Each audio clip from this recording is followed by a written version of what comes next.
حضرت ابن مسعود رضی اللہ تعالیٰ عنہ فرماتے ہیں، جس کو 3 چیزیں مل گئیں اس کو دنیا اور آخرت کی بھلائی مل گئی۔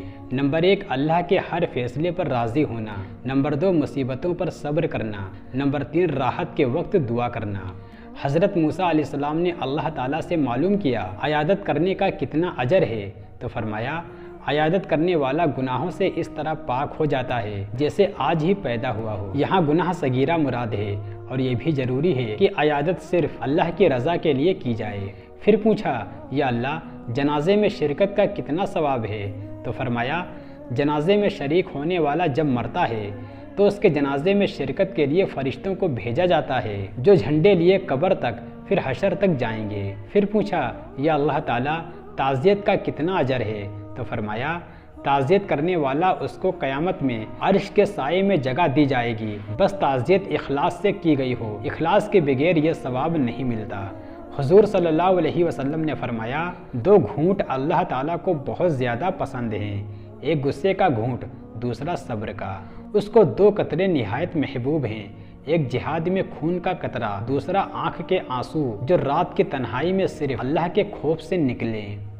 اسی طرح اللہ پاک کو 2 قدم بہت زیادہ پسند ہیں، ایک وہ قدم جو فرض نماز کے لیے اٹھے، دوسرا وہ جو کسی کی عیادت و تعزیت کے لیے اٹھے۔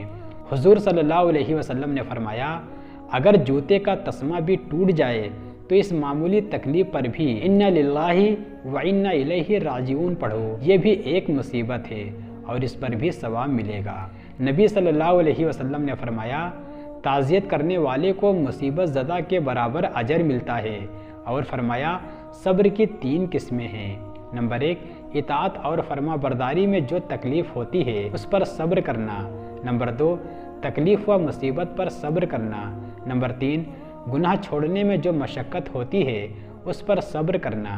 حضرت ابو ہریرہ رضی اللہ تعالیٰ عنہ نے نبی صلی اللہ علیہ وسلم کا ارشاد نقل کیا کہ آسمان میں 2 فرشتے ہیں جن کا کام صرف یہ دعا کرنا ہے، ایک کہتا ہے یا اللہ خرچ کرنے والے کو بدلہ عطا فرما، دوسرا کہتا ہے یا اللہ کنجوس کے مال کو برباد کر دے۔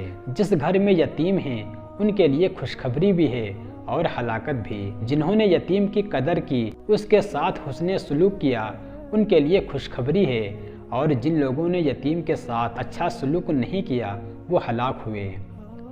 رسول اللہ صلی اللہ علیہ وسلم نے فرمایا 3 آدمیوں کے لیے 2 گنا اجر ہے۔ نمبر 1 جس نے اپنے باندی کو عمدہ تہذیب سکھائی پھر آزاد کر کے نکاح کر دیا۔ نمبر 2 اہل کتاب یہودی اور عیسائی جو مسلمان ہو گیا ہو۔ نمبر 3 جس نے دنیا کے آقا کے ساتھ مولائے حقیقی کی بھی اطاعت کی ہو۔ ایک صحابی رضی اللہ تعالیٰ عنہ نے فرمایا زنا سے بچو، اس کے اندر 6 برائیاں ہیں، 3 دنیا میں اور 3 آخرت میں۔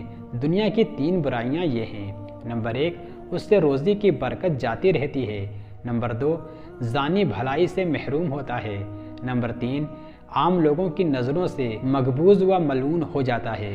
آخرت کی 3 برائیاں یہ ہیں، نمبر 1 اس کی وجہ سے اللہ کو شدید غصہ آتا ہے، اور جس پر اللہ غضبناک ہو جائے اس کا کہاں ٹھکانہ ہے۔ نمبر 2 زنا کی وجہ سے آخرت میں سخت حساب لیا جائے گا۔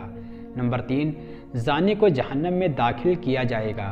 حضرت عبد الرحمن بن ثابت رضی اللہ تعالیٰ عنہ فرماتے ہیں جن بستیوں میں 4 باتیں عام ہو جاتی ہیں وہ بستیاں برباد کر دی جاتی ہیں۔ نمبر 1 کم تولنا، نمبر 2 کم ناپنا، نمبر 3 زنا کاری، نمبر 4 سود خوری۔